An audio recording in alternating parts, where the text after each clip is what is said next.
Welcome to Daddies the Podcast, featuring Eric and Greg.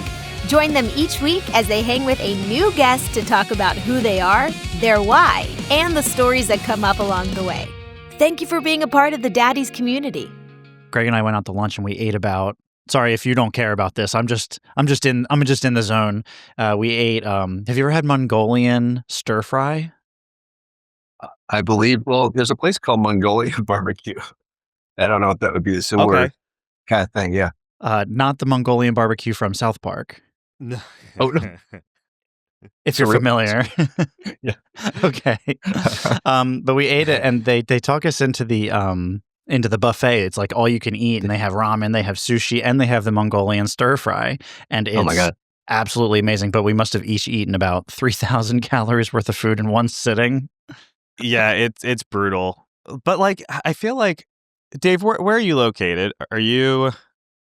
I'm in Ann Arbor. Gee. Okay, all right. So like, I don't know what the food situation is like out there, but I feel like that's the best deal. We're in Delaware. I feel like that's the best bang for your buck you can find for $20 and some change is this Mongolian stir fry place. Yeah, I was really hype on it. So are you allowed to take, like, are you allowed to bring in your own big box? Just like take some home.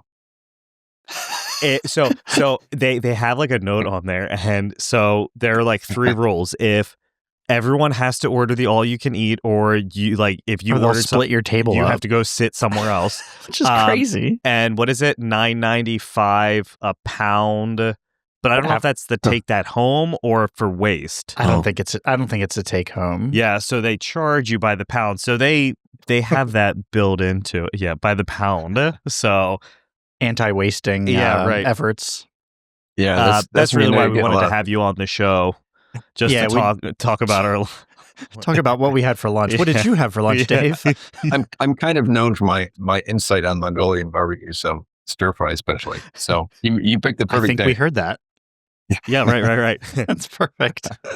Well, welcome. We Eric and I were talking on the phone before you hopped on, and we were kind of going through some of your work. But you mentioned too wanting to, like, being able to share some of your stuff as well. So some of our, I don't know if that's still an option. Some of our, if you're watching the episode, and you want to look at some stuff, but I saw that you did some work with, or you still do, Woof. With Bart. Okay. Yeah, Bart. So Bart. So it is Bart. Yeah, Bart. Yeah. Okay. No, Bark Box. I don't think it's a woof. You know is what? Woof not a thing? Watch what you're saying. You don't know what that means in dog. I don't know. Yeah. It actually could be a thing. I mean, there's so many, like, once these things came out, like I think Chewy came out first, maybe, or maybe Bark came out first. I can't remember. But now there's all kinds of like gift boxes for it. I mean, there's probably like scrim shell box or something that you could get. Just all kinds of stuff. So there is Woof, by the way, and it looks like they do dog popsicles. So a little different. Yeah, right. They're what's the original take home or like monthly box subscription thing? Was it cheese of the month? Might have been a Wine of the month, like a wine of the month club or something like that. It used to like before this was really common for literally everything. Like, oh, you're a man, get a box of the month club. You like for your dog, it's a box of the month club. Yeah. Like, I don't know. It's a trend that caught on really hard. But I mean, when you think about it, like I do the Squatch like monthly subscription or whatever, and I mean, minus like you save money on the subscriptions, obviously. Like, but I feel like with some of the boxes, I used to do like the Nickelodeon box, and it was kind of overpriced for what it was. But sure. On all of the boxes, the coolest thing is always like the artwork. It's always the artwork that I feel like draws at least me in. I don't know if that's the case for everyone else, but I feel like I like just to see cool designs. So Greg, you're real good for buying that stuff and then reselling just the box because the art is cool. Yeah. Well, I mean, like, you can appreciate it, but you're going to try to make $1 off of it. Well, right. You just need some. Do you subscribe to BoxBox? You just get a boxer. I know, seriously. Nothing in it. Yeah. So So for BarkBox, do you do you do all the illustrations for that, or is there like a team of you? Like how does that work? Yeah. So I used to. I was the principal cartoonist for Bark for probably a decade. So I mean, and how it, not to get them in the long backstory, but I was probably the fourth or fifth person that actually worked there. When they were a startup, and there were 3 owners and like a PR person who was amazing, and then they were just looking for some dog cartoonist to put slap on the boxes, but it was really small potatoes, and so they did an internet search. The founder liked the way I drew dogs, and got in touch. And I'm like, yeah, that's cool. Like, I'd be fun to draw some dogs, and they put them on stuff. And I'm like, yeah, that's great. And they paid me for drawing. And then, man, it just exploded. It was crazy. And it was only 5 years. They had 500 employees. They had just like in multiple locations.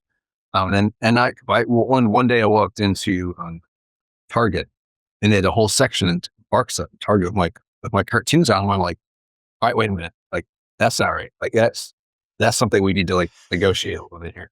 Because so it wasn't really, right. It wasn't insidious. Yeah, they just didn't know. I mean, it's kind of like a lot of startups are that way, where it's like, oh, we have this great idea and we're going to launch these gift boxes, and it takes off, and they're like, oh, this is fun. And they don't really stop and think like people who maybe help to get there might need to be remunerated. Yeah. So I don't do as much like I don't know. I guess it is still Bark stuff at Target. Like they have that whole, at least like the one here, they have like a whole row of it. But I know even like going through Dunkin' Donuts. I shit you not, there was I think it was, they were selling Bark toys like really? At the drive-through. Yeah. Yeah.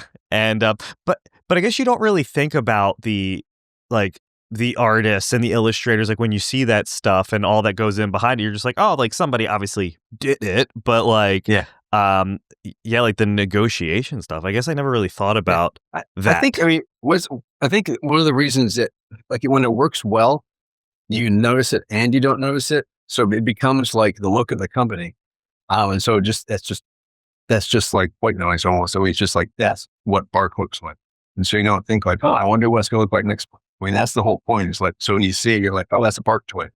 Oh, I recognize that drawing style. So that's a big bonus for a company to actually have their own look. And I think part of the reason that we worked well together is because I did a single panel cartoon, and because I don't have continuing characters, and because I just do a joke a day, people recognizing with work is really contention on my drawing style being recognized. And so that was something I really focused on in the beginning, was like, okay, I got to have a style. It doesn't look like anybody else's style. So when you see it, you don't go like, oh, there's Garfield. You're like, well, that's a Scribble cartoon because I recognize the drawing, not because I recognize the characters. So I think that translated to Bark in the same way. I mean, yeah, I guess like that brand recognition, I until you said that, I never realized that you can differentiate comics based on like, oh, that was, so-and-so made this, or, like whoever made this based on that style. And I guess that goes to show, Eric and I always talk about this, but like brand, like just like not loyalty, but just that consistency, brand recognition. Yeah. Big marketing stuff. Yeah. That's very valuable. Yeah. I think I think sometimes when something like you're saying, you really like the drawings on certain boxes or whatever. Actually, like you don't really think about it, but it also becomes like this tiny part of your identity. You're like, oh, this is the kind of thing I like. And so when you're buying that, you're not just buying it because like, oh, this is cool buying because this is the kind of thing I like. And this is the kind of person I am. Such and such. So I think the look goes a long way. Buying the experience. Well, sure. Yeah. But like, do you feel though too, like at being in like illustrator, when you're writing up a comic, what's like the normal length of like, or I guess are they panels? Is that the proper like, when you look at it, it's normally like 3 or like 6, right? Like what's like or is it? Yeah. Yeah. I mean, and they're all different now. Yeah. But yeah, in general. Yeah. Yeah. And so like, when you do that, are you like just kind of doing what you want to do, or is it like, all right, I want to please everyone, which obviously like isn't going to happen, Not or is happening. it ever, or is it just like, this is what I think is funny, and so this is who I am, and if you don't like it, it sucks for you. Yeah, that's actually, you hit the nail on the head, because that was probably the best advice I ever got when I first became syndicated. So like back in '94, I reached out to, like, the one thing you can't do, like, you don't go to college for cartooning. You don't get a degree in single panel cartoons. You just kind of do it. And then you realize as you're doing it, like, if you want advice, you have to just go to people who are already done it, but done successfully. So like, I reached out to some famous cartoonists, just sent them my stuff. And I'm like, what do you think? You have any advice? And the number one piece of advice I got from a guy named Mike Peters, who does Mother Goose and Grimm, he said, always make yourself laugh. Like, because you literally, you would drive yourself absolutely batshit insane if you try and make everybody else laugh. It just is not possible. I mean, like, all art and all humor is completely subjective. You know what I mean? So when I do a single panel, I know that, like, one day I might do a cartoon about a cat. People who like cats might really like that one. The next day I might do one about knitting. People who like knitting might like that one. And the people that don't like cats don't like cat. So it's, I don't expect people to like everything. Mm-hmm. Or at least I love that. Like, but like, I think that mentality is awesome. Like, because then, like, yes, then you're not putting out, I feel like, redundant bullshit, or just like, it's like, oh, this is, this is something new. It's different. It's not just like clearly trying to force things out, whether it's good or bad. You stay true to yourself. Yeah. I know it's not the case, but I have such I'm like the classic dad jokes all over the place. If somebody says, oh, I have a dentist appointment, I say, oh, it must be at 2:30. Anytime it's 2:30, my friends, if I'm in the same room as them, they'll go, hey, Eric, guess what time it is? Time for the dentist. Like that type of humor. And it's so dumb. Roll your eyes. I know there's a lot of people like me out there, but those are the only people I'm making happy. If I was to do anything like that, everybody else would just be pissed off, and that's fine. I found my people, right? Yeah, well, right. And it makes you, if you just did the kind of stuff you thought other people liked, there'd be nothing unique about it. Like, the only way to have a piece of unique artwork is to just make it your own and hope for the best. No, otherwise, I mean, I tell us to students all the time, it's like, you can just do your stuff and do your own thing and then make it as good as you can make it. Or you can be a second-rate so-and-so, and you can copy somebody else, and you can think like, oh, I want to be the next Far Side or whatever. You'll always just be a second-rate Far Side. It's been done. And then also, like, that's just no fun. Like, part of doing something humorous and doing something creative and doing it for yourself is like, supposed to have a great time. And I have a great time every time I go to work, and it's all of my job. But it would be terrible to go to your job and like try and figure out how to make people laugh. That would just be a torture. And I feel like too, like, even if you think about like movies, right, and like the Mouse, like, good for re-releasing a lot of movies now, and they don't typically do as well as like the originals, because like I would like to see, like, give me something fresh, give me a new idea, give me something creative. It's like going on TikTok and seeing the same person like take someone else's clip and then just do the auto, like they'll just say the lines of someone else's thing, and it's like, yo, like, I saw Eric do the same exact thing yesterday, and like, this is just old and not just unoriginal, man. Like, I don't want to watch this. That's literally a trend, though. That is very, very prevalent. It's especially now the John Hamm in the club, like, that is absolutely just crazy viral, right? We cling to memes now. Yeah, right. But well, and so I saw, speaking of that meme, so the dude who made the song was like, when your song that you released 15 years ago and you look down at Spotify and it was like the #1 most viral song, and then he did the trend himself. But like, of course, that's got to be crazy. Like, just 15 years later, your song just top of the world. Kato, Turn the Lights Off. I was just listening. It's on the Dance XL playlist. So funny. Fun. 15, and someone was like, Spotify will probably pay you tens of dollars for those billions of streams you're about to get for it. Yeah. Oh yeah. Don't get me started on Spotify now again. Okay, so I'm convinced that everyone on Spotify Wrapped gets the most, like, gets a marathon. If you have a podcast, gets the marathon show, because everyone got that, and there's no way that every show is a marathon show. Oh, people just binge it, and but we got it. And and one of these. Oh, cool. Yeah, they just wanted everybody to feel good about themselves. The participation fucking trophy, because like everyone gets that one for some reason.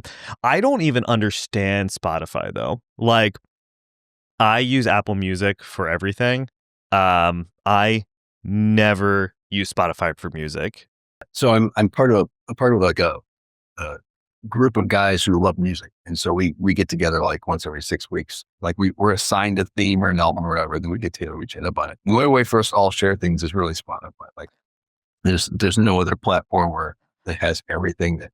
And these guys, they've forgotten more about music than I know. So it's like you're doing deep dives into stuff, and I have my little tiny niche of things I like. So we use Spotify. That's one reason it's the only time I use it, because I have a lot of friends who are musicians, like all over the world. And it really irritates me how little money they get from anytime people listen to stuff. So, I mean, some of these people have lots of listeners, some people that very few. But it's just the model really gets under my skin. I like Bandcamp. I go to that all the time. Dude, Bandcamp, like, I don't know how the money tree or like the monetary like compensation looks like in Bandcamp, but like I remember back in like the early 2000s, it was pure volume, and like that was like the way that to consume music. And I know with Spotify, I can't remember who we were talking to, but he said that they are getting a ton of just AI content now, and it's getting super difficult to differentiate the AI between real musicians actually taking time to record albums. And I can't remember. They don't have to pay the royalties if they have AI cover a song in the style of that band. Jeez. It was something really weird. It was like, oh, this is like an original song that we don't have to pay anybody for. But apparently, wasn't that the case? Wasn't like the number one song last month or something? It was AI. Wow. What song was that? I don't know. Like I'll always see like articles pop up. It's like, number one. And you read that and you go, yeah, right. Yeah, I'll just read something. I'll just keep doom scrolling through Facebook and just get depressed. But apparently the look is we talked to Ryan from First to 11, and they're just like a super big cover band on YouTube. And he said the look is you just be a cover band on YouTube, and you just upload the song. The artist comes in and takes 50%, and then you just get the other 50%. Right off the rip, like that's what you're getting. He's like, so it's really easy to monetize that way, because you're going to get cut in 50%. He's like, so if this video is making $75,000 a month, I know we're getting half of that always every month. And then the bands don't ever say anything, because like he said their biggest hit was, I think, Welcome to the Jungle, and it has like Eric, did he say like 50 million, 100 million? It was some astronomical amount. So Guns N' Roses are like, okay, cool, we're just getting paid to not do anything. Like you're just free cutting money, these. Yeah. But like with Spotify, you'll hear these like, oh, 1 billion streams is like 20 grand or 30 grand or something, like peanuts compared to But too, like you think about like albums, no one's really buying albums anymore, because you're doing streaming services, right? Like Apple Music, and you're just consuming your content that way. But to go to like comics, right? Like I feel like growing up, like my dad would always get the Sunday paper, and the funnies would always just kind of just be laying on the, and I never fell into your lap. I never understood, like it was always like, because as a kid he was like, oh well, I'm reading the funnies, but like and this is like this like term that everyone adopted, right? But like now I feel like do people still consume like newspapers, or is everything digital? Like everything is like being done, like even comic books, people aren't buying them. I feel like they're fucking downloading them, which is just yeah. That's one thing I really don't understand is like downloading a graphic novel, because you really don't get the chance to see it. They put so much work into the art. It's gorgeous art in graphic novels, and having it like, I see people looking at things on their phone. And I'm like, oh man, you're like this. I don't even know why you're bothering. You're not seeing anything. I always see people watching movies on their phone. I'm like, why are you doing that? But that's just, like, that's not like, get off my lawn. But it changes the experience. Things are made to be seen in a certain way. And when they're not, then they're not that thing anymore. And then people put all this effort into it. They're like, oh, well, thanks for nothing. It's, you see these film sets, all these cameras everywhere, and it's like change every angle you can think of. And some dudes on the subway like looking at his 4-inch phone, like, you might as well just shot it at home.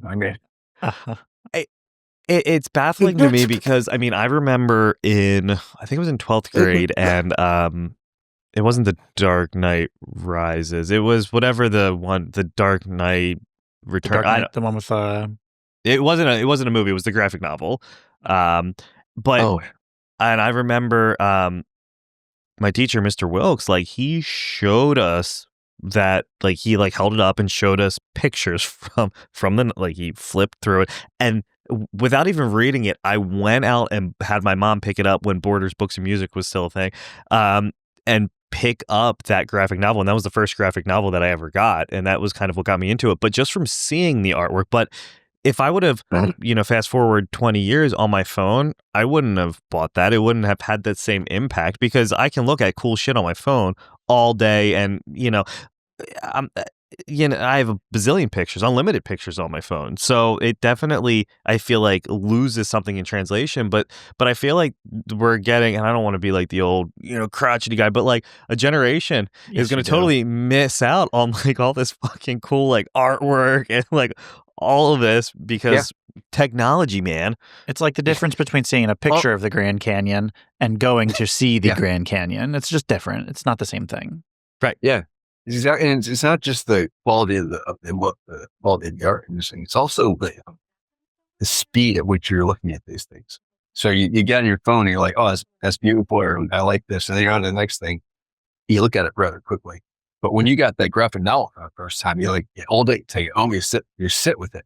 Like, you don't ever just sit with an image on your phone. You just don't. It's just, that's not made for that. And there's things, that there are things behind that on the internet, some people that are really also interested. So you're like, okay, next, okay. So this stuff is weirdly addictive, quick thing. And I think what gets lost is just patience. Like just this patience to just sort of be with something and sit with it and absorb it and enjoy it. You have to get out to the next thing. You can just like sit this in the nice. I think back to your point about the Sunday comics, that was one of the big things about that where you're talking, it's like, it wasn't just the Sunday comics. It was the feeling of the Sunday comics. It was the weight of the paper, and it was there, and then you go through it, and then you could sit with that comic and just like at a sort of visceral, tactile impact. In fact, this is funny, now that I say that. So I give talks to colleges and stuff. And I was just down about a month ago in Miami, Ohio, talking to students, and I did a PowerPoint, I went to the auditorium, they wanted me to talk about my career. And I thought, well, let's talk about how single panel cartoons work, and just how humor works, et cetera. So right at the very beginning, I opened up my cartoons, and somebody asked a question that made me realize they didn't even know what a single panel cartoon was in a newspaper. They had they're at that age where they didn't even realize like what's the comic section. They had no idea like where I was even starting. Like I was showing them some vintage, like stuff that you used to see back in the old timey days. And they thought like I showed up on campus on my penny farthing. Yeah. Like, I had doffing my cap as I was riding my big wheel bike to get this thing like, here's a really big wheel on the front. Right. It was like my little stripy vest. And so I was like, I had to recalibrate like how I even talked to them. I had to explain to them what a newspaper comic section was to even launch like what I do. So they thought it was interesting because it was like they were seeing some relic. And I'm like, oh my gosh, these are I like these. Like, oh, thanks.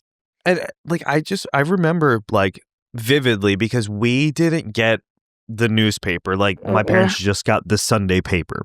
Or maybe they did, and then they eventually just got the Sunday paper, and it would always come in like sections, right? And like I would go through and find like the Best Buy ads because I would see what video games were coming out on Tuesday, what movies were coming out on Friday.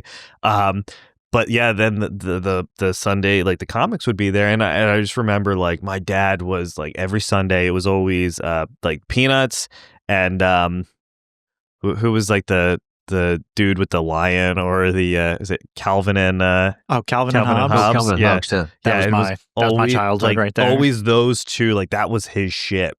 I don't know about like if he was reading the other ones, but that was every Sunday, man. It was every fucking Sunday. Like those comics were there, and laughing reading comics. I specifically remember my mom reading the comics, and she laughed one day, and I go, "Oh, what one was so funny?" And it was I think the comic was called Non Sequitur, and I read it, and it was definitely not made for children in a way that it's like, is it like a smart comic or something, or it's making like a really deep joke, or inferring something that's a joke about the current political status or something. and I was just like, that's the dumbest thing I've ever seen in my life. I couldn't understand why that would be funny. But say like to your mom, that's the shit. Right. You know? And now my kids would roll their eyes and be like, I don't get it. And they would just go walk away. Same thing. Circle of life. Right. Well, and then like, I mean, I feel like then a lot of these comics moved on because I remember I fucking hated whenever I was sick and I would turn the TV on and I would turn Comedy Central on and it was fucking Dilbert.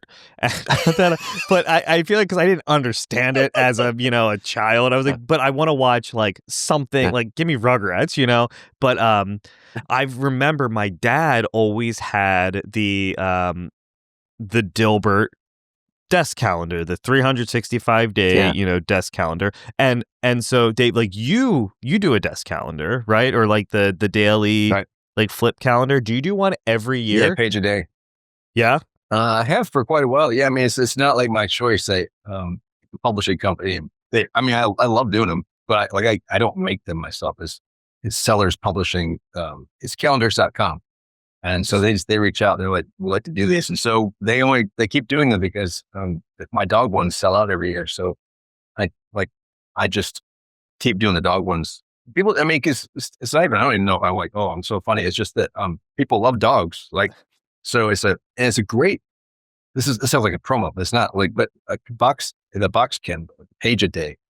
Those are like great little gifts and stuff because the price point is pretty low. And then like you put it out and it's kind of a fun little thing. And then every day you flip it to see what people I talk to are like, not just mine though, like just that kind of product in general is a real fun thing. Yeah.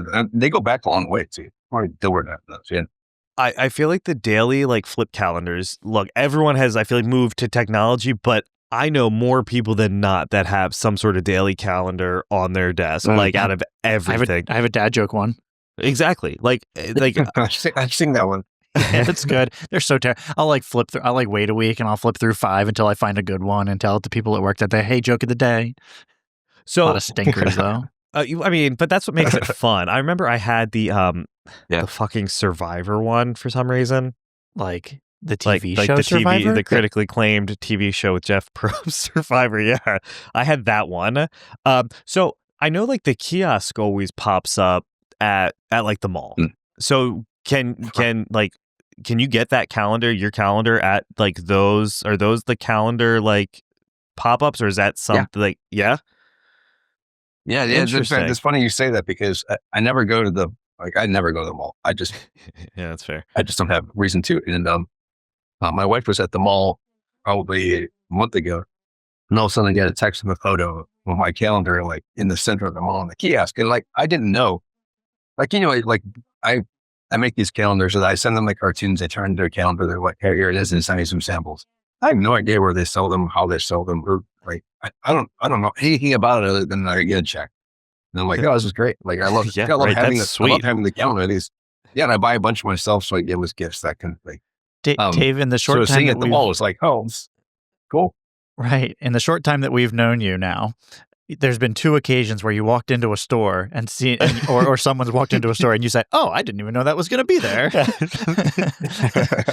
going to be a cool feeling. It's like, that was me right there. I would want to tell, hey, bump the person next to me in the mall. Hey, you see that one right there? Well, I'm curious. We our calendar store just popped up at our mall. I'm going to swing by the mall tomorrow and see if I can scoop one. Or is there a 2026 one? That should be the 2026 one. Should be there. In fact, it's funny you bring that up because just today I got an email with the for final approval for 2027. Wow, that's how far ahead they make that these far in things advance. So far ahead. Yeah, the 2027s are already done. So, what does the timeline look like? Are you just sitting there banging out 365 in a day, 2 days, or are you doing it throughout the year? Like, is it just like, all right, I'm just constant fucking dogs. Your pencil is smoking on the paper. Yeah. You've got holes burned underneath, on the desk. I work really hard for one day and take the rest of the year off. Yep. No, it's funny. I think people assume that anyone who does something creative, in humor or just any kind of art, is sort of waiting for inspiration and walking around with waiting for the muse to hit. Like you're at the grocery store and you're like, oh, a joke about cereal. But that's absolutely, it's the exact opposite of that. It's all about routine. You need to trick your mind into that creative mode. You can't be if you have a friend and you're hanging out and every time you say something, they crack a joke. And after about 2 hours of that, you're like, Jesus, just shut up. You don't have to make a joke about everything. And that's what it's like inside your head if you're always looking for cartoon minutes. Just it's just exhausting. And you just need to my job is go out in the world, sort of observe, just pay attention, just like a normal person. And then when I come back in I work up here in the attic and then I just sit in my spot and then I just, I percolate. I just I rethink everything I've seen and because when you do a single panel cartoon, the whole joke has to be right in there. You're telling a story in about 6 seconds. And so all the relevant details have to be in there, but not extra ones because they get in the way. So I'm constantly editing, but the most important thing is the context, because if something funny happens to you, you're at a party and you spill your wine or whatever, somebody will say oh, I see a cartoon coming. And it's that doesn't happen because there's no context for anybody else. It was funny in the moment. Right. But I can't draw cartoons that are funny in the moment. They have to be drawing from things that people have in common, things that we've all experienced. And so my job is sort of aggregate information and then try and put 2 disparate things together to a third thing. Was maybe kind of absurd, because the main source of humor is surprise. So I'm trying to do a little story that you didn't see coming, but is also based in reality. It has to have its own internal logic with a twist. And so that's my job. It's just figuring that, just like a puzzle, figuring it out. It's mind just boggling because that sounds way more difficult than just writing a fucking book where you have 200 pages to develop a character and figure out who's fucking who and who dies and you get a couple little dialogue bubbles essentially to tell a whole fucking capture a whole audience and make a scene. That's crazy. Now, they have done surveys. People do literally read a cartoon for a maximum of 6 seconds. And if they don't get it within about that 6 or 7 second window, they're oh, I don't get it.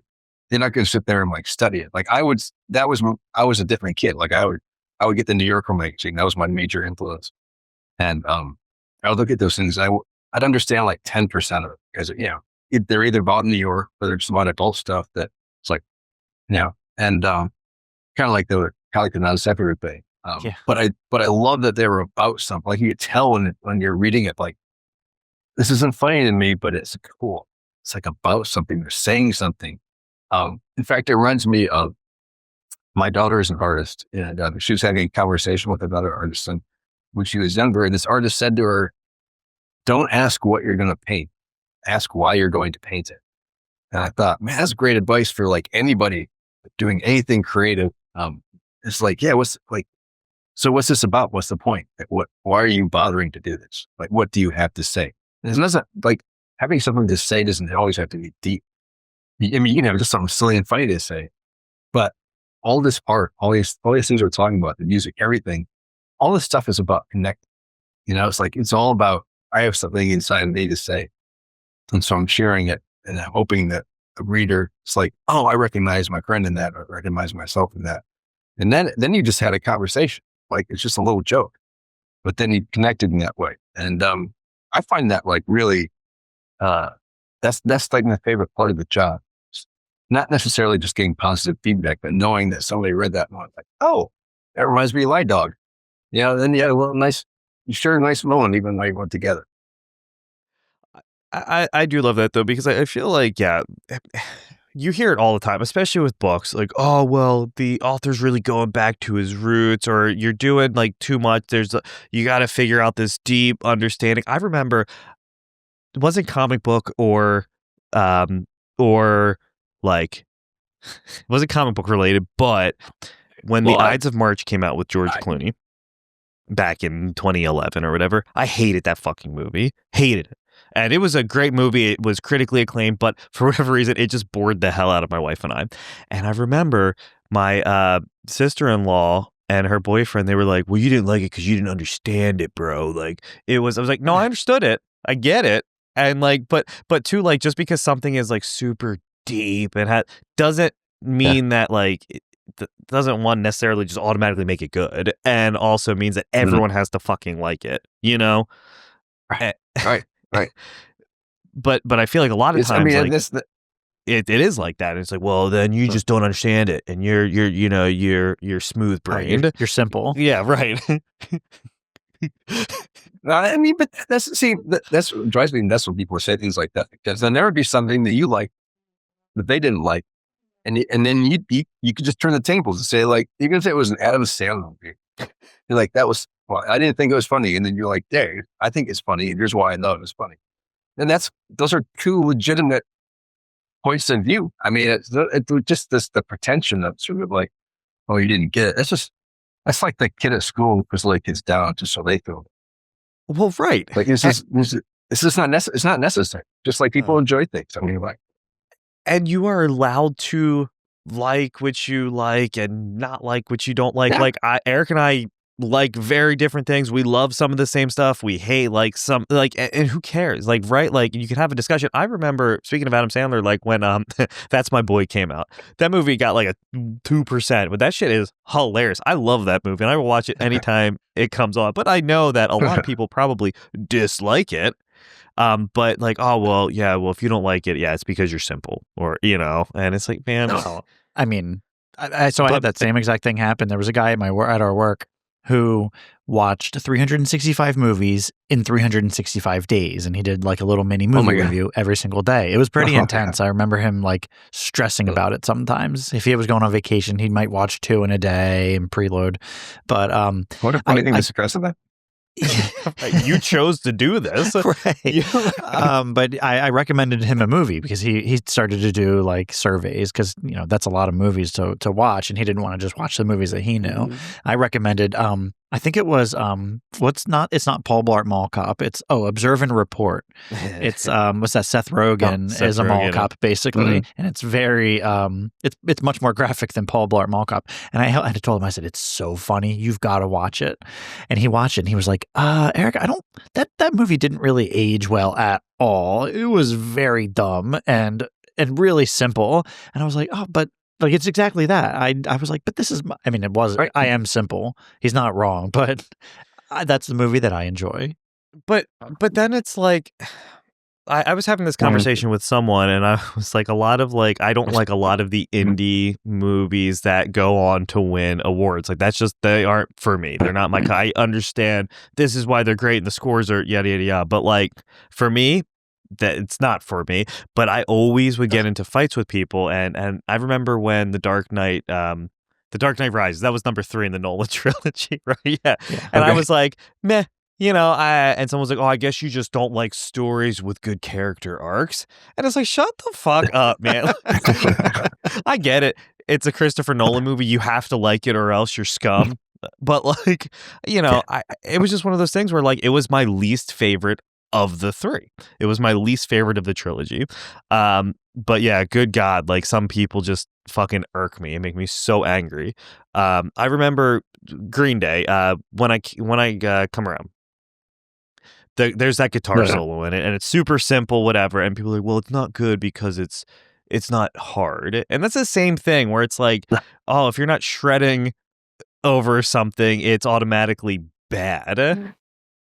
Like there was always that one kid in school that would say, I can play guitar, and they'd pull out their fucking electric guitar and just play Eruption by Van Halen. And it was like, all right, like that sounds good, but like you couldn't like write a song or play anything else. They would just finger tap your face off, I don't know. Yeah. So it's a craft. It's not art. That's just craft. They just figured out how the fingers work. Yeah. But Dave, I do want to ask, so we were talking about your work. Are you able to pull some of it up? I don't know if you're at like. Oh, sure. Yeah. I just want people to see how cool it is. Like, obviously, we'll tag your Instagram, but it is. No, thank you. It's good, and I really want people to see it. Okay. So is it shared on? I think so. I think we've only done a share one time, and we shared a whole movie. We did. We shared. We watched all of Halloween. Yeah. And then we got sued. No. All right. Let me see how this works. Is this going to work? I don't know. This is new for us. It is. Okay. I'm gonna hit the share button. All right. Share screen. You're taking the reins. We're on a ride. Something. But I think you'll have to look. Just Pornhub. I'm just kidding. Hey, okay. All right. And then now it's going to go. All right, so now we got the redundant screen. Is that okay? Here we go. Yes. Can you show a cartoon now? Yeah. Yes. We can see it now. Yes. Okay. So let me post this. I'm gonna close that. So, can you still see the cartoon? Yep. Yes, we can. Okay. So I'll just go through a few of these. These were the few examples of the ones I'm trying to show. This next song is about. This is probably my most popular. Avant-garde dog. I know. That's so good. That's kind of a dad joke if you think about it. Yeah. I enjoy that. Yeah. Just some simple word that's play. What makes it funny. Yeah. See, and the thing I try and do with my cartoons, like, so obviously, like the wording I came up with, I was thinking of like avant-garde. I just like, like that.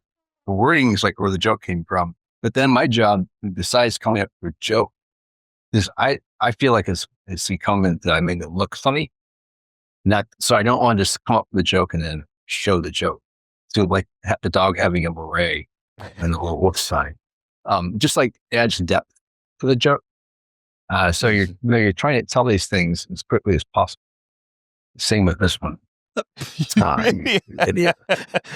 Bunny rabbit's giving a bunny rabbit. Oh yeah, I'll tell everybody that's listening to our episode what we're looking at. But they're taking a selfie with a selfie stick, and he's trying to give a bunny ears.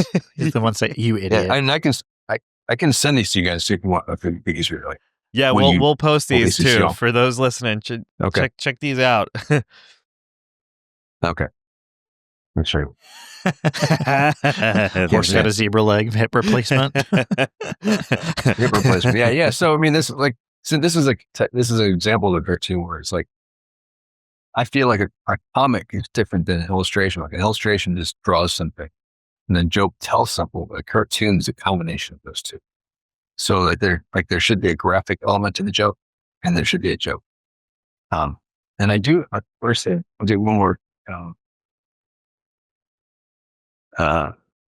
Because this one, this is I have a new book coming out this year. It's all my new dog cartoons, and this joke was the outcome. My emotional support dog. My emotional support dog ate my comfort food. Yeah.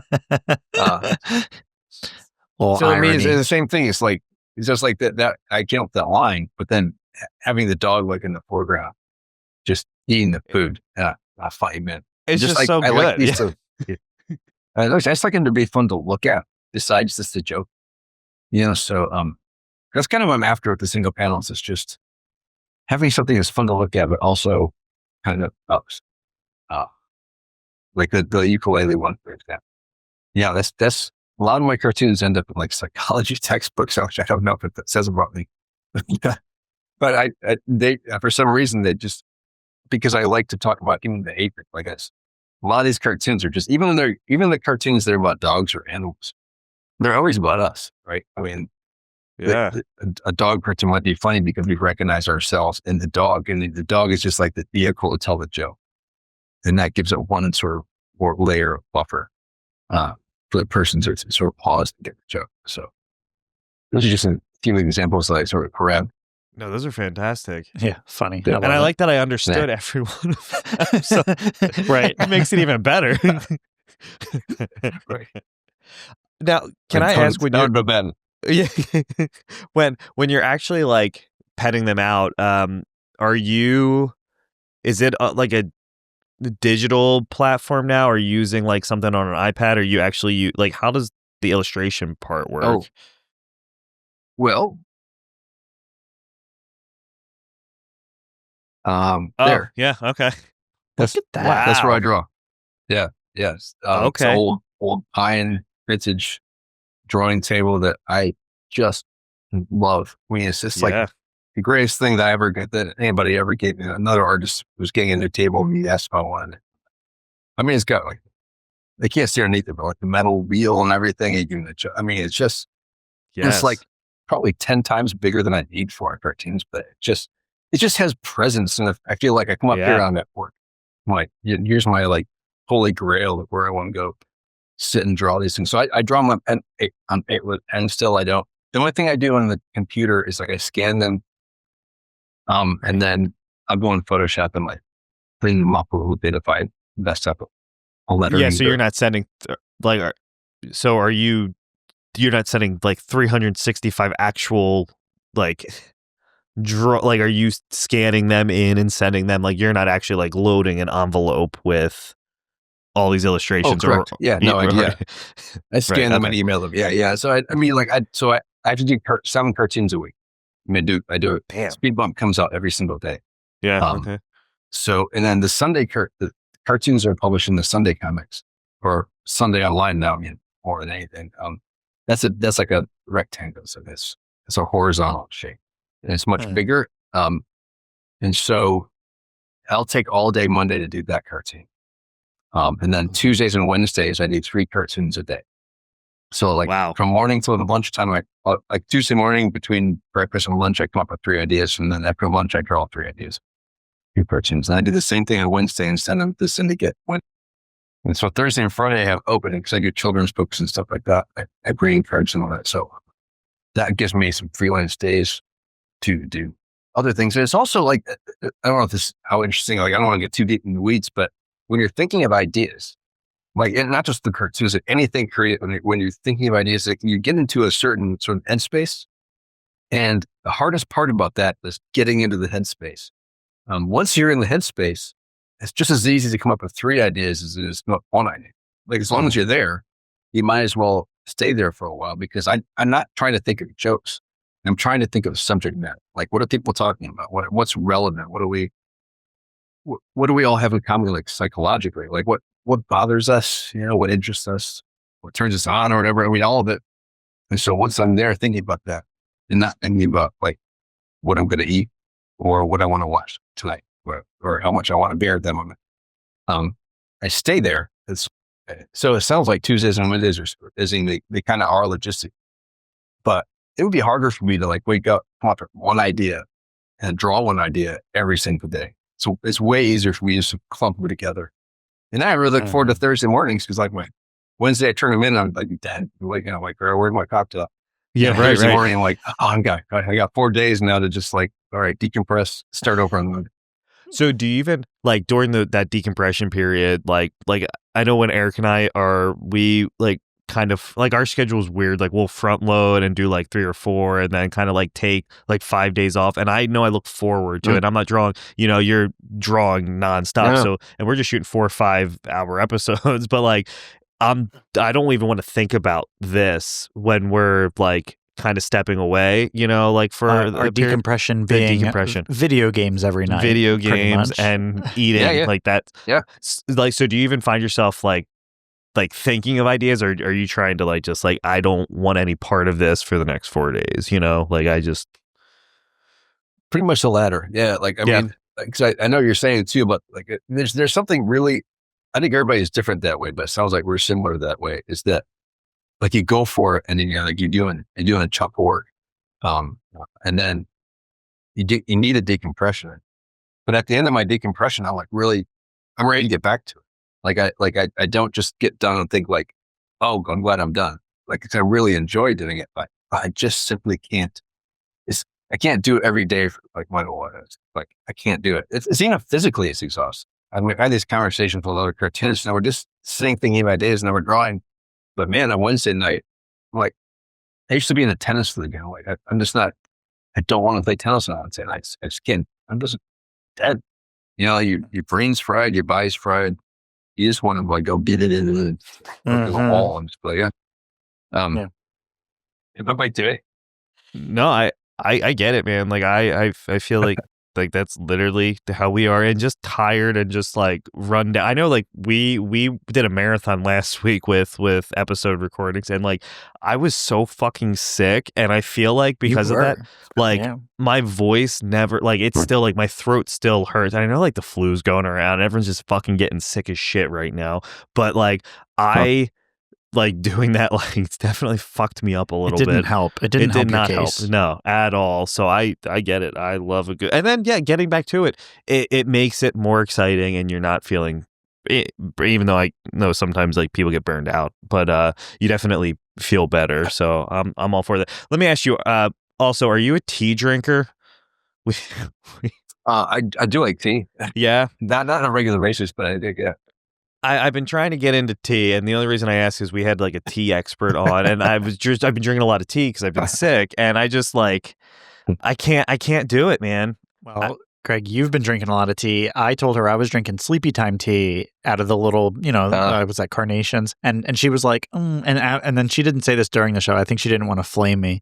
I was like, oh yeah, well I should expand, and she said, yeah, that's not even really tea. That's technically not tea leaves, and I was like, oh man, oh gosh, we don't tea very hard. Yeah, but that's our thing now. Thing. Yeah, right. It's gonna be our thing, Greg. We're trying. You know what, tea, and I'm gonna get more into like comic reading. Are you just saying that because Dave is here? Nope, that's totally what I'm going to start doing. So Dave, but if people do, I know you're gonna send us some stuff so we can obviously like post, and show everyone. But like also, if people want to check out your work, where are they able to view your stuff, your goodies? I'm saying the 2 easiest places. Probably the easiest place to read Speedboat. You could access it from my website, which is speedboat.com. And there's a lot of other stuff there. I be fair, I'm not super good at updating all the time, but I like this. Super interesting. Okay. Like cartoons are what I like. But if you go to, there's a place called Go Comics. So if you went to Go Comics/Speedboat, and if that the same, like then my cartoons updated every day. And you can also subscribe there. Like they send you an email full of the cartoons you choose. So it's not just mine. It's like pretty much every cartoon in the world except for one syndicated is on Go. Wow. So you can go through like a la carte and then just subscribe. The calendar. So I'm on a mission now. I'm gonna find this fucking calendar at the calendar store. I'm gonna find your 2026. That's gonna be my 2026 calendar. I'm on a mission now. Awesome. And are people able to get that online as well? That calendar? Yeah, that's on calendars.com. Calendars.com. Calendar site. Yeah, so they have easy to remember. They have my dog cartoons and there's another calendar of my cartoons that all about work. Okay. That I work as a paper, so it's kind of just a general cartoons. So yeah, I was pretty liberal with my application on the work. Okay. The same kind of things in box thing. So You have to like, if you go to calendars.com, you have to like type in speed bump or cover. Okay. I think the dog one might be on the front page, but I can't guarantee that. Okay. Should be. I don't know. Yeah, it should absolutely be. Yeah, people do love dogs. That shit's hilarious. It's so good. Oh, thanks. Thanks. Awesome, Dave. Well, thank you for joining us, man. Taking the time out of your Friday to chat with us. Yeah, appreciate thanks so much. you coming We appreciate on, man. it. No, thanks. Yeah. This was a lot of fun, Thanks man. for the invite. That was a great time. Absolutely. Yeah, thank you. Thanks for listening to Daddies the Podcast. Don't forget to subscribe, drop a review, and give us a like. We'll see you next time.